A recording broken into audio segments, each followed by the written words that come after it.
കനത്ത മഴയ്ക്ക് പിന്നാലെ മുംബൈയും പരിസര പ്രദേശങ്ങളും വെള്ളപ്പൊക്ക ദുരിതത്തിൽ. മൺസൂൺ നഗരത്തിലെത്തിയതോടെ കേന്ദ്ര കാലാവസ്ഥാ വകുപ്പ് മുംബൈയിലും പാൽഘറിലും റെഡ് അലർട്ട് പ്രഖ്യാപിച്ചു.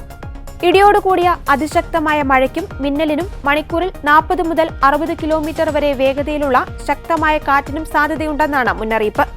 കഴിഞ്ഞ 24 മണിക്കൂറിനുള്ളിൽ മുംബൈയിൽ 300 മില്ലിലിറ്ററിലധികം മഴയാണ് രേഖപ്പെടുത്തിയത്.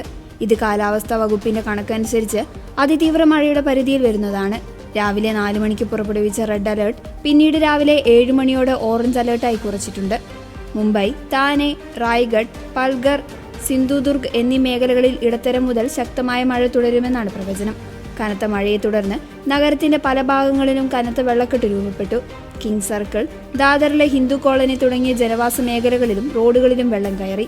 അന്ധേരി സബ്വേ വെള്ളപ്പൊക്കത്തെ തുടർന്ന് താൽക്കാലികമായി അടച്ചുപൂട്ടി.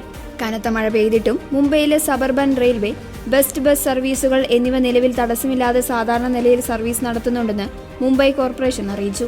എന്നാൽ പ്രധാന റോഡുകളിൽ കനത്ത ഗതാഗതക്കുരുക്ക് അനുഭവപ്പെടുന്നുണ്ട്. സാധാരണ ജൂൺ 10ഓടെ മുംബൈയിലെത്തേണ്ട തെക്കുപടിഞ്ഞാറൻ മൺസൂൺ 13 ദിവസത്തോളം വൈകിയാണ് ഇന്നലെ നഗരത്തിലെത്തിയത്. മുംബൈയിലെ വിക്രോൾ വെസ്റ്റിൽ കനത്ത മഴയെ തുടർന്ന് ചൊവ്വാഴ്ച ഒരു രാത്രി കെട്ടിടത്തിന്റെ സംരക്ഷണ മതിൽ തകർന്നതായി റിപ്പോർട്ടുകളുണ്ട്. നഗരത്തിലെ സ്ഥിതിഗതികൾ BMC അധികൃതർ സൂക്ഷ്മമായി നിരീക്ഷിച്ചു വരികയാണ്.